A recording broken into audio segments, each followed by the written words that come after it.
Welcome to the Social Media Church podcast. This is Neil Smith, and I'm joined by a good friend that I met at the eChurch Summit last year, Wes Gay. Wes, welcome to the podcast. Hey, Nils. Thanks for having me. Well, Wes, we have been on a journey after meeting each other. I still remember you coming and introducing yourself. I knew of you from the internet. That's an ominous way to introduce me, saying you knew of me from the internet. I feel like almost everyone I meet them on the internet like 2 years before I actually face to face. Anyway, so we met, but there's always kind of those times too when you meet somebody from the internet and you're like, are they going to be different than they are on the internet? Are they going to look different? Are they going to what's this going to be like? We kind of already know each other a little bit, but we met. It was the conference of the decade for me as a, I get to hop around and go to a lot of different conferences. Selfishly, it was fantastic. I brought my family. We went to Disneyland, but just beyond the Disneyland physical place that we were at, the experience from it was kind of the anti-conference conference of it wasn't there weren't really lights or flashy stuff or there was no music. It was literally just meat. It's like come down, you sit down, like we're not gonna have appetizers, we're not even gonna waste your time with a vegetable. We're gonna just give you a steak. Is what I felt like I got into at the summit, and so it was just packed with meat. The level of speak. I mean, we started with John Maxwell. And then we were like the sandwich meat in the middle of the bread of John Maxwell and Bob Goff on the back end of the conference. And so it was just a fantastic conference. I'm curious, as you look back to last year's conference, what was your highlight from last year? Just super high level. It was interesting. What I thought was the greatest thing about it was that there's nothing else. There's no other conference quite like it where you're bringing people like a John Maxwell and a Bob Goff into the room, but you're also bringing executive pastors and leaders from churches that say, hey, this is how we do this thing at our church, and here's how we got here, and let me help you think through a strategy. There's a 1,000 conferences out there that bring in the New York Times bestsellers. They're motivational. They may have some practicality. It gets you thinking, but there's no moment where you can really hear from practitioners in the field. But on the other extreme, you have conferences of people you've never heard of, and it's all practitioners. And so I think it's this really interesting blend. The Pushpay, a lot of times, eChurch uses the phrase where Bible college meets business school, which is something that one of the speakers, a guy named Blue Van Dyke, said last year. So for me, that was the biggest thing. Big high level from a content standpoint, man, hearing from a guy like John Maxwell, who's been at this forever. That was the first time I'd ever heard Bob Goff. And in an hour and a half with Bob, you laugh, you cry, you do it all. Like, he's just all over the place, and he's funny, but he's got such good content. And then in between, like every other event, meeting people like you, finally getting to meet our mutual friend Kenny Jang for the 7 minutes he was there and the 900 pictures he took. That's right. In typical Kenny fashion. And then obviously being at Disneyland doesn't hurt. When there's a Starbucks Reserve at downtown Disney where they do the super fancy pants coffee, I'm in. That's hilarious. I'm not that much of a coffee drinker to understand the value of Reserve. I've had it a couple of times, but for those of you who are big coffee drinkers, that is an additional selling point. I felt like, and I don't know what it was, Wes, at the conference, but I felt like it was, I don't know if it's how it was structured, but I built more relationships at that conference than I have at any other conference that I've been to. And that's not just because I was a presenter or I was, in the green room. It was with the participants. I engage with more participants, and not just at the conference, after the conference, just the follow-up relationships that were formed there. I don't know what, it was structured in a way that naturally was conversational, even from a presentation standpoint. I just felt like there was so much great networking that happened. Yeah, I agree. And I got, like you, I had people I'm still talking to, almost a year later. And some of it was just the pace of the event. It wasn't hectic. There was room and kind of space built in.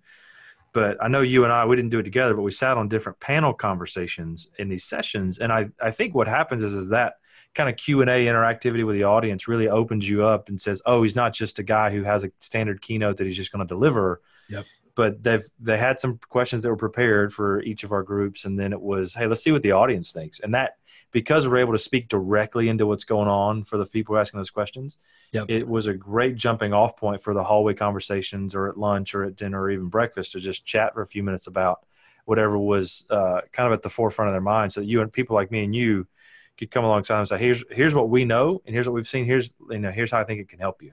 Yep. So I agree. It was really cool to be able to interact with participants that way, and even other speakers too, and get to meet so many people I've never heard of. And interestingly enough, I didn't bring my family, but I land in the airport. I go to the baggage claim, get my bags.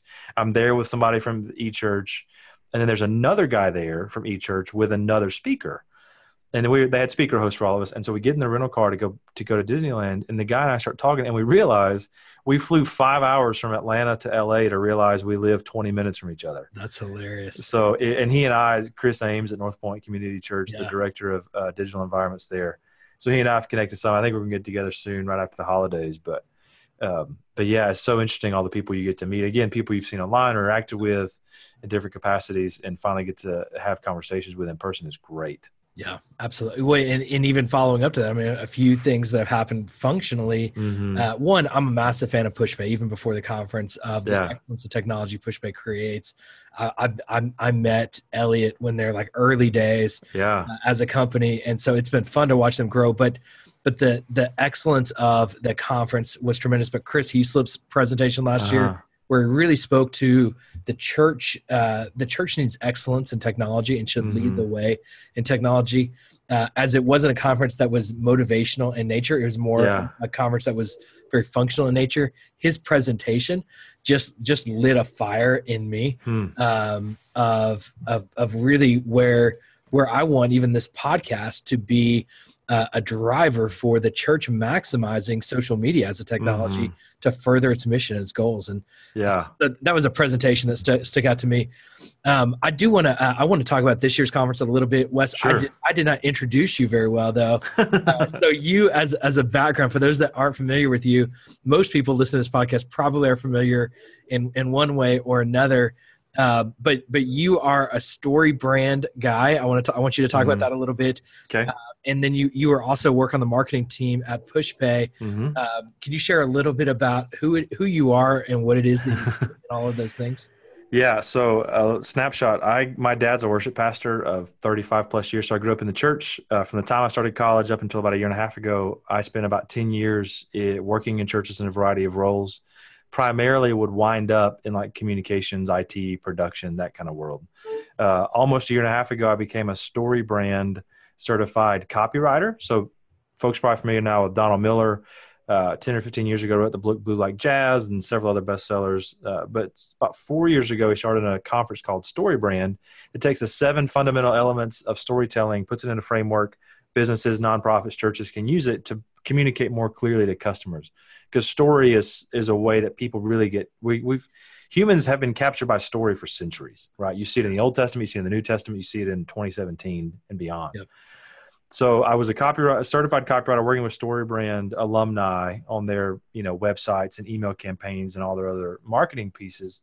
And then in April of 2017, I went and became certified as a guide, which is think of it like a coach consultant. I work with people on not only their marketing strategy at a high level, but also can distill that down into individual marketing assets for whatever they need. Okay. So as part of that, I'm working with the Pushpay team and the marketing side to help further advance what they do. Because like you said, the more I've gotten involved with them and seeing, they've got 100 full-time developers on staff. Yep. They've got 75 people on their customer success team. I mean, just the machine that operates underneath their technology is incredible. Yep. And so I'm a big fan of who they are and what they get to do, working with folks like Chris Heaslip and Elliot Crowther, the co-founders, and other things. It's just phenomenal people. So that's what I do. I work with obviously Pushpay, and I've got some other folks I'm working with as well, both in the nonprofit sector as well as in the for-profit sector, to help them really, really get clear on their message so they can reach more people. I love it. I recently just read Storybrand, the book. Oh yeah. And it everyone should read it, period. No matter what organization you're in, but the church, especially, I feel like it was so relative to the church and how a church can communicate their story.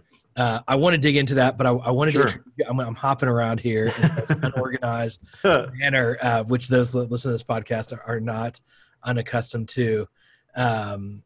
A double negative there. They are accustomed to me hopping around just to whatever from a verbiage standpoint as you're a copywriter. But I also graduated from an Alabama public high school, so you've got the accent to prove it. I do. That went without saying. Yeah, but I appreciate you confirming what everyone already assumed. Let's talk about this year's conference a little bit more, because you and I are both going to be at the conference again. We were just reconnecting before we hit the record button, and I was like, we gotta stop and save some of this for our conversation. What are you most fired up about, having been last year? As you get ready for this year, what are you fired up about as you think about the conference? A few things. I'm really fired up about Seth Godin. Getting to hear. I've heard him. Yeah, this short guy from New York named Seth. He wears fun glasses and funky socks. That's all he's written a few words. But Seth Godin is, if those of you who aren't familiar with him, he writes a marketing book what seems like once a month, and it somehow becomes a bestseller every time. But he's a not genius. Somehow, because it is the best marketing book. He is such a great thinker. Best marketing book. Yeah, he is such a great thinker. I've heard him at other events, but never one specifically for a church audience. So I'm really interested to hear that. I think that's going to be incredible. I have followed the story of Charity Water for years, but never actually gotten to hear or meet Scott Harrison, the founder of Charity Water. Yeah. We doing some promo for him with Pushpay a couple months ago. I saw they've raised in like 10 years or 11 years, they've raised over $260 million, I think, for water projects around the world. I mean, it's incredible. Yep. And the way they're using technology as part of not only their marketing and communications, but their organization is is unbelievable. And social media. I mean, here's the interesting. I forwarded this to the Pushpay events team a few weeks ago, but I found an article in my Evernote the other day from 2010, and it was 2 months after the iPad was released, and it was a feature on Charity Water.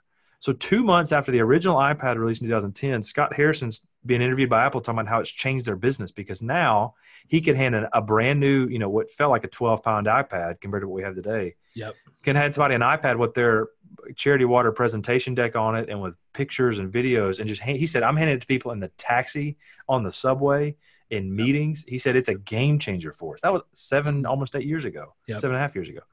So I'm really excited about Scott Harrison. I mean, some of the other people that are on the main stage, like Clay Scroggins, who's the lead pastor at North Point Community Church here in Atlanta, Georgia.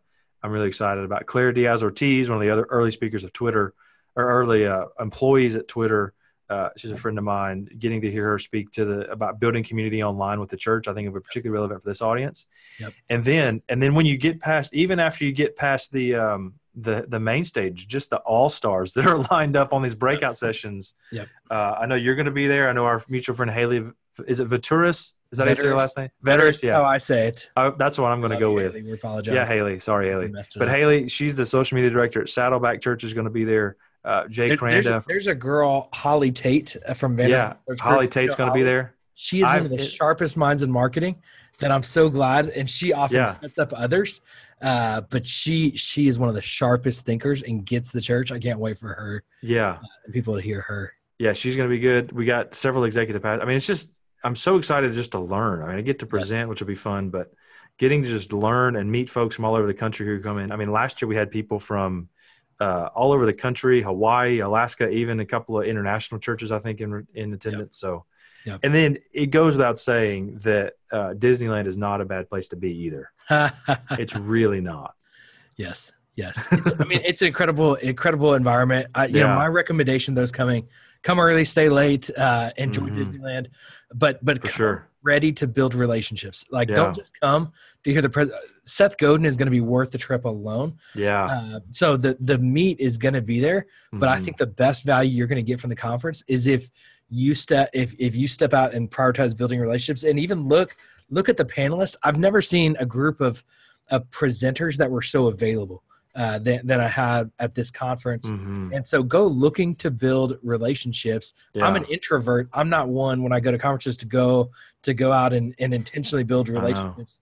But but this is one of those opportunities, and it's not awkward. It's not forced. Mm-hmm. We're not going to make you go get 3 buddies and hold hands and pray together. Oh gosh. We're going to talk shop, and just let's connect, and let's connect at the conference. Let's connect after the conference. But get there, to Southern California, to Orange County, to Disneyland, and let's learn together. Yeah. And anybody wants to go, if you go to echurch.com/summit and use the promo code podcast, you can buy your tickets for $109. So everybody in your team, $109, which is crazy just for the price of Seth, just for the ability to hear Seth Godin. Yes. So echurch.com/summit or echurch.com/summit use the promo code podcast for everybody on your team, $109 a piece. You cannot beat that at all. So, and I've got to just say this from a price standpoint. Sometimes church leaders don't understand the significance of how cheap something is. Yeah. I heard Seth Godin at a conference here in New York within the last year. It was $1,099 for my ticket, and this was a 1.5 day conference. Whoa. And that's just normal. It was sold out. I got lucky to get a ticket.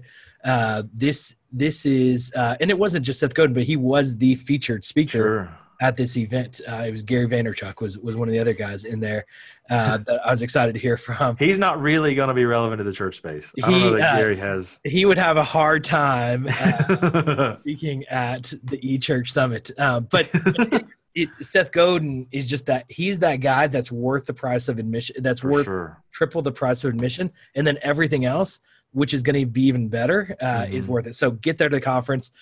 This isn't a sales pitch. This is just go do it if you want to grow. This is ridiculous. $109. Use that promo code podcast. So let's talk about marketing a little bit. You are a marketer with words, primarily. You talked about Storybrand. Yeah. Words are important to church leaders in marketing and in everything. Can you talk about what you see? I'd love to hear you say, here's where churches do it well, and here's where churches miss the mark when it comes to words. Yeah, I'll start where they miss the mark.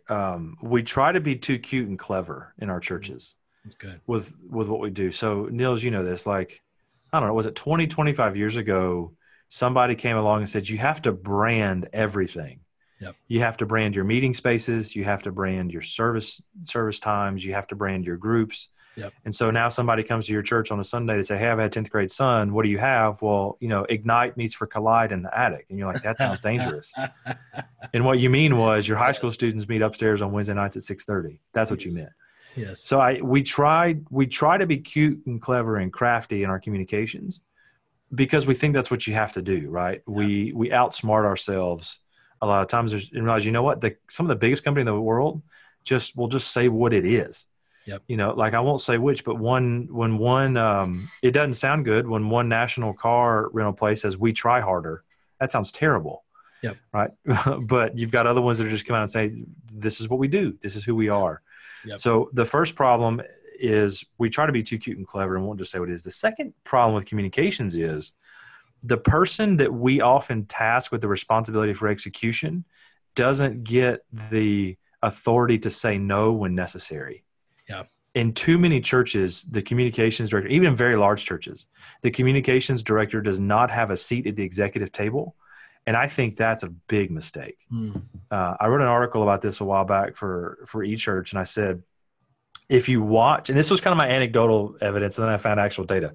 My anecdotal evidence was, if you watch Undercover Boss that was on CBS, it's been on CBS for a long time, anytime they have a CEO who wasn't the founder, so often it's the marketing person. They said, I was the CMO or I was the VP of marketing, and now I'm in the CEO role. Yep.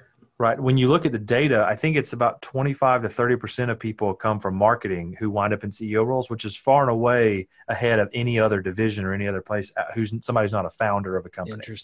Interesting. So I think marketing and communications people tend to have a sense of how to position things, not just what color you should use in your font sizes, but how are we communicating things? And they also will understand whether or not things align to the vision and the direction better than most.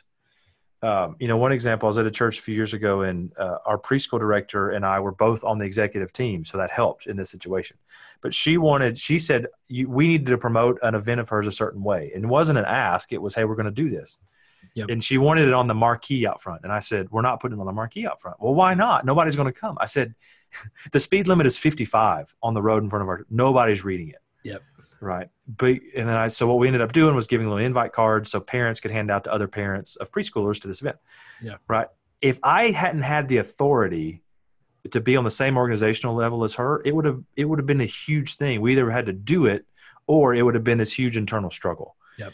So I think if you give them responsibility for execution, they also need the responsibility before the execution to say no and really speak into the process. Because I think executive leaders would be surprised at how strong the leadership skills are of communications people and how effective they can be in that inner team. I mean, it's why every company has a CMO or a senior vice president of marketing, because it's so crucial. And I think that's part of the struggle, Wes, with the church from an organizational standpoint. Is in the business world, you would have a chief marketing officer, which would be oftentimes on the same level as the COO. Yeah. Which is almost like the executive pastor in church. But you know, it's hard in a language standpoint. If you call it communications pastor, communications director, what is the language you use? Because in theory, you're not necessarily shepherding a community as a pastor. You're shepherding an organization. It gets tricky from an organizational naming structure. But I think to your point, it's the authority needed to be most effective in that role. That's a big deal. I mean, I've read so many comments of people saying, I'm a communications director. My pastor said, we have to post this thing on Facebook, and I just don't, it's not going to work. Yeah. I think at some point we have to let people do their jobs and let's say, you know what, you're a communications director, you suggest it, we'll test it and we'll measure it. Yep. And we'll go from there. So I think that's some areas that we can improve in churches. Yep. One thing I'm seeing more and more with groups like the Church Communications Facebook group of 14,000, whatever it is now, is I do think churches are getting better at being proactive and learning what they can do. Yes. You know, they're saying, you know, things like 360-degree video, for example. How could we use it? How can we get so many people now of all church sizes are using live streaming. Yep. They're connecting it to Facebook of a church of 100 or a church of 20,000. Right. So they're getting better. I do think the churches are getting better at sharing information resources. Yep. Because one thing that is good about the internet, particularly social media, is it can create and foster a really generous culture when it comes to knowledge. Yep. You know, I go to that church communication group. You've got people like yourself or our mutual friend Kenny Jane we talked about, and others who are really out there, more of a marketplace setting, but are learning things that can be of such great value to local churches and bringing that, say, hey, this is what we're seeing, this is what we're doing, this is what's working. Yeah, I know your church runs 300, but I think here's how it could work for you. And friends like Seth Muse out in Dallas and others are doing a really good job of that. So I think those are the things we're getting better at is working towards the capital C church and sharing resources, sharing ideas. But I do think, though, to my first point about we're looking at what's possible. Sometimes we get so distracted by what's shiny that we forget to make what we already have work. Yep. You know, like as basic as email, for example. Yes. Sure. Could your church have a virtual reality immersion experience on Christmas Eve that puts people in a manger? If you have a lot of money, sure. Yeah.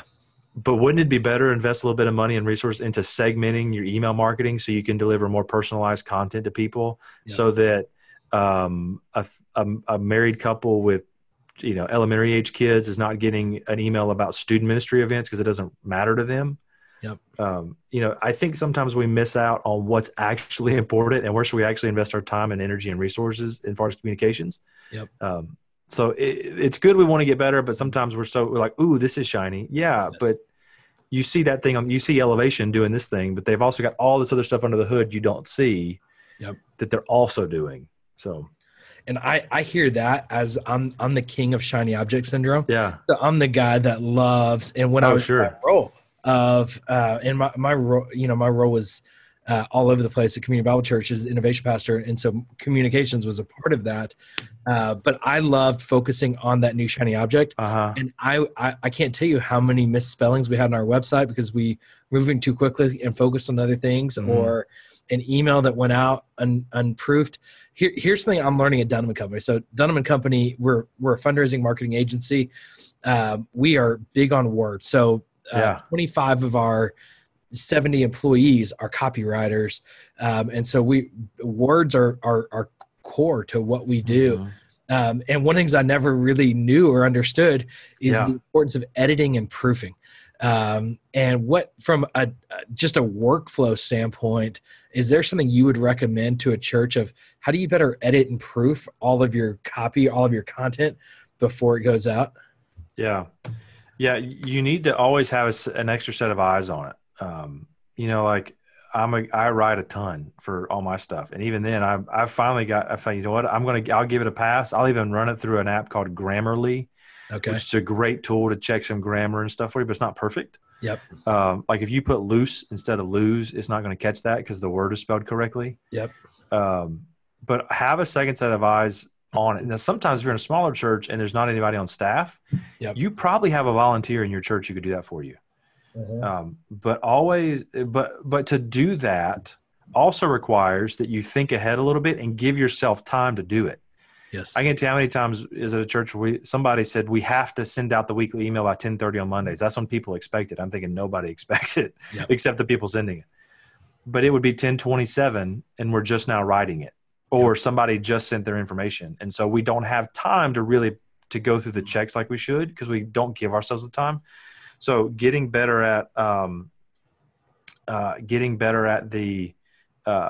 having more space to be able to approve that, I think is the first step. The second step is figuring out who those approvals need to be. Yep.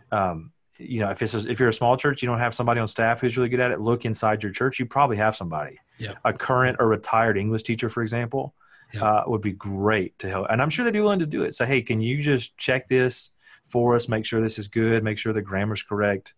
Yep. That kind of thing. That fundamental step would be a game changer. Give yourself more time and then allow somebody to be in the process for it. And I would with that just say document your systems, document that structure to say this is how it works. We write this is who reviews it. Yeah. Then we set it up, then somebody else reviews it, or whatever your system is. Have a system. When you need to move quickly, you can maybe work outside of that system. But have a core structure rather than, if I have time, I'm going to send it to this person to get a second set of eyes, or, hey, if you happen to be available right now, but have a structure in place for that. It will. So Judy is the lady at Dunham Company who does most of the proofing that I'm involved in. Yeah. I don't remember the last time that I sent her a document that she didn't change at least one thing. Her set of eyes, and I will go through it and I'll be like, this is going to be that document that she didn't catch anything. But I can look at it 3 or 4 times. Another set of eyes catches something every time. And it's almost always something significant that would be embarrassing. If I realized I would send it out. I remember CBC, I cost the church significant money because we had a physical banner created and I didn't have it proofed. Oh, no. And it was misspelled word on it. It's trash. Oh. It's trash. And I know I'm not alone in that, but prioritize your words, prioritize your systems. And I think church is just being intentional with, to your point, let's just communicate clearly, communicate concisely, and maximize those opportunities.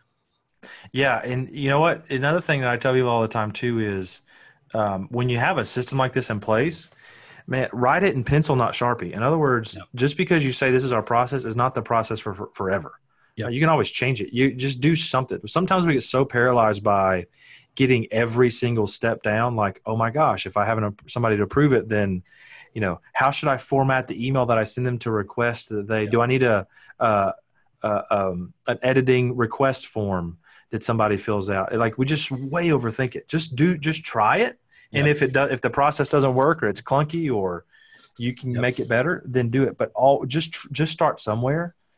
And then change it as you go and stop waiting for it to be absolutely perfect from day one. Yep. I love it. So church leaders, we've got like 5 calls to action for you in this podcast. First thing, get your systems right. Second thing, pay attention to words, prioritize words. Third thing, and you can add to the list, Wes, if I'm missing anything. Yeah. Go get the Storybrand book. Yeah. That alone is going to help you. Maybe do that first. Yeah.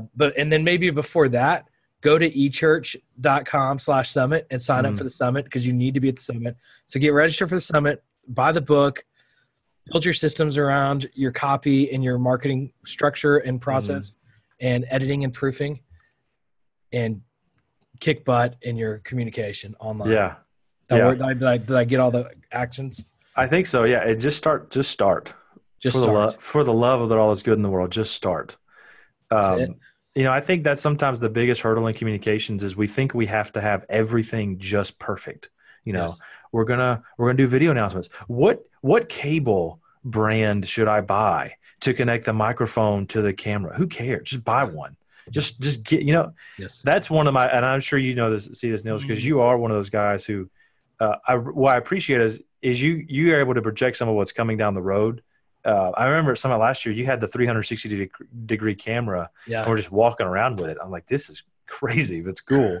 Yeah. But some of those things, sometimes we get it's like this fear that keeps us from really being effective by saying, oh, it has to be absolutely perfect. For crying out loud, on Black Friday, McDonald's, one of the biggest brands in the world, tweeted an incomplete tweet. Did you see this? No. So you can go back and find it. And then Wendy's roasted them for it. But it was like, in all caps, it said Black Friday tweet, insert link. And that was the copy, which meant, that was what the tweet said, which meant it was probably on a spreadsheet that got loaded into however they schedule their tweets. And it missed the copywriter who was supposed to create it. Yes. So instead of deleting it, McDonald's just replied and said, what happens when you post to Twitter before drinking your first cup of cafe coffee, and posted an image. Yes. And then Wendy's responded and said, when your tweets are as broken as the ice cream machine, which was pretty funny. But listen, mistakes happen. You're never going to get everything exactly right. I'm sure McDonald's has like books of processes in place, and they still missed it. It happens, but just learn from your mistakes and keep going. But start building some processes and just keep moving forward. You'll figure it out on your own. Stop trying to copy everybody else too. I love that. I love too, just your point about, pulling it into social media, your point of just doing it. But then also avoid some of the shot. Like I love 360 cameras. Before you do 360 cameras, make sure you're posting good content consistently. And then move into that. And even with like your video announcements, I love you even bringing that up, because we will spend 90% of our time like checking the camera, checking the lighting, checking the audio. You know what? You can use an iPhone and that's it.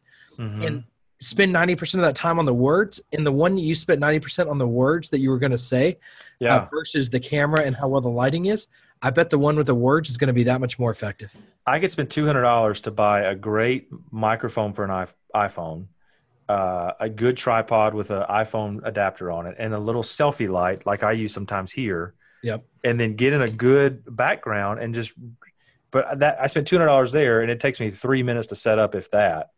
But I spend an hour on writing it and making sure that what I'm saying not only makes sense, but it resonates with the people who need to hear it. Yep. I was in a church last church I was at, I did the video announcements every week, and I would write it, shoot it. Sometimes I would be the guy saying it. And it just, about a month in, I'm thinking, all we do is ask people to buy tickets. And none of this is interesting. No wonder people ignore it, because we're giving them a reason to ignore it. So we started spending more time on, let's write this in a way that people will find interesting. Yes. And actually will capture their attention and say, hey, you know what, we're offering this thing. Here's why you should attend. Not if you love Jesus, you'll show up. If you don't show up, you may not be in eternity with the rest of us. Yep. I mean, I think a lot of people though would look at their video announcements and say, "Ooh, I bet it's because the camera isn't good enough." Yeah. If we had a red camera, then everybody would be paying attention to these videos. Yeah. Maybe we should make the video 97 seconds instead of 84 seconds. Yes. But those are real conversations that are happening. I mean, I love this of like, do the easy, and I say easy, the work that all of us can do. It doesn't matter if you can afford a camera. Most everybody listening to this podcast is on a smartphone. You've got all the tools you need, but just think about what you're going to say and the message you're going to communicate, and don't ever undervalue that message you're communicating. Message is critical. And I say that obviously as a marketing guy and a copywriter, but one example I use was from 15 years ago. Do you remember the infomercial for the Ronco Showtime rotisserie grill that they spend 30 minutes basically saying set it and forget it? Yeah, you remember this? I know that line, set it and forget it. It was, so you can YouTube the infomercials, 28 minutes and 30 seconds, because there's a minute and a half of commercial in there to buy the thing. But Malcolm Gladwell did a piece on this several years ago from the New Yorker. And he said that they sold $1 billion off of that infomercial before it ever hit the Walmart shelves. $1 billion. And if you watch it, I mean, it's also the early 2000s, so the camera quality is not great. Yeah. But it's not the slickest thing ever produced. It's not like you don't have J.J. Abrams or Steven Spielberg directing this thing. Yep. It's an infomercial with really predictable audience reactions, the whole thing. But what they say and do, the message that's woven consistently for 28 and a half minutes, compelled people enough to buy this $100 or $150 thing for their kitchen to the tune of $1 billion. Right? They spent, but it's all about the messaging. Yep. So we don't spend enough time in our churches talking about what are we actually trying to say to people. It's a matter of, hey, here's an event, sign up. Hey, here's an event, sign up. Hey, here's an event, sign up. Not men. What let's say I bash men's ministry and women's ministry all the time because they're the worst offenders at this. But men's ministry, if you're going to have a men's breakfast, tell people why they should come. Don't say, hey, we're having a men's breakfast next Saturday, buy tickets. Instead, it's only a few seconds longer. Say, hey, men, what if you knew how to better integrate your faith in your workplace? Well, we're going to have XYZ speaker who's a VP at this company talk about how do you be a man of faith in a secular workplace effectively? And, so how you don't get fired or something like that. Like, just give me a reason to want to go. Yeah. Don't just say, hey, men, we're having breakfast. It's men's ministry, so it's probably going to be at 4 a.m. on a Saturday. They're going to have bad coffee and stale biscuits. Like, give me a reason of what I'm going to learn, and then just tell me. And please don't be cute and clever with it, but just say it. Yep. It's easy. We just simplified everyone's life. I hope so. Yep. Done. So come to the conference, hang out with Wes, tell them about how much easy, because now you're going to have a lot more time on your hands because you're not trying to have the creative brainstorming meeting, trying to figure out the next name and brand of your new ministry. Just call it what the ministry is, be simple, communicate clearly. And please spell your kids' ministry with an S and not a Z, please. I mean, youth ministry though needs to be branded. I mean, let's be clear. Have you ever noticed youth ministries are always branded with something dangerous, like Ignite or Collide or Collision? It's always something. You just named all the ministries that I led. I did a decade in youth ministry, and I had Crossroads and Ignite, and I can't even. I mean, you're gonna appreciate this. We called our college ministry Segway because it was like a Segway season. Did you get to ride around on a Segway? For like 6 months. For 6 months, we spelled it in our logo, Segway, because that's how I thought you spelled Segway. Yeah. It's not how you spell Segway. That's how you spell Segway, the little scooter. Hilarious. And so I kept trying to find Segway stuff. And then I realized, it's spelled Segue. Yeah, it's funny. Yeah. So then we changed it to that, but our domain, because we had to have a separate website, we couldn't be on the same church website, was segwaysa.com. Yeah. So we're in San Antonio, which is a private, very Hispanic community. Everyone assumed it was Segwesa, which I don't think is a Spanish word, but it looks like a Spanish word. That's hilarious. And it was the worst branded, but we spent all this time and energy when it could have just been Trinity Baptist Church's college ministry. Yeah. It's amazing. Just as many people. I would encourage everybody on the podcast. So here's one thing I've learned too, is that we all assume we're talking about everybody else and not our own churches. Yeah. I was working at a church in student ministry, and I inherited, I forget what the group was called, but Sunday morning was like Canvas and Wednesday night was Exchange, but nobody could tell me why. Yeah. So I go talk to our senior pastor's executive assistant. She's been in the church 25 years. Her youngest child was graduating high school that year. So she'd been in student ministry basically for a decade. Yep. She'd been on staff for a decade, and her husband's family had been in the church since it was founded in the 1880s. And his great-great-great-grandfather donated the original land for the building. So if anybody's going to know these answers, she would. I walk in, I sit down, I say, Miss Beth, what do Exchange and Canvas mean? And she looked at me like a deer in the headlights. She's like, I don't know. And I'm thinking, she gets more done than any of us. She knows more than everybody else. She's been a student ministry parent for a decade. She's been in all of our staffings, and she couldn't tell me what it meant. So we started calling it Sunday morning and Wednesday night. And then the last another church I was at, I was trying to prove a point because, again, I was getting pushback from staff saying, we need to brand it. So I went on our server internally and found our folder of old bulletins, but they were all within 3 years. Okay. And I just pulled event names. And I said, I did our executive staff meeting. People had all been there 3 to 5 years or more. Yeah. I said, I'm just going to say the name, and you got to tell me if it's an event or a ministry and what it was. Yeah. I did 10 of them. I think one person got one right, but It was stuff like birdsong. Like, what is birdsong? It was a women's brunch. I was like, why not just call it women's brunch? That's funny.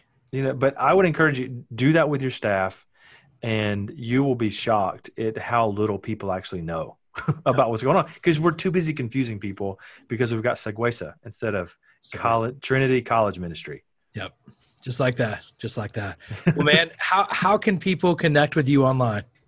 The best way to do that is there's a couple ways. Just my website, wesgay.com, WESGAY.com. And then I'm at Wes Gay, WESGAY on Twitter. I'd love to connect in both of those places. Perfect. So we'll put that in the show notes, as well as a link to the eChurch Summit to go register. So go follow Wes on Twitter, hang out with him online, and then meet up with him for sure at the summit. We can't wait to see you there, Wes. I can't wait to see you. Yeah, man.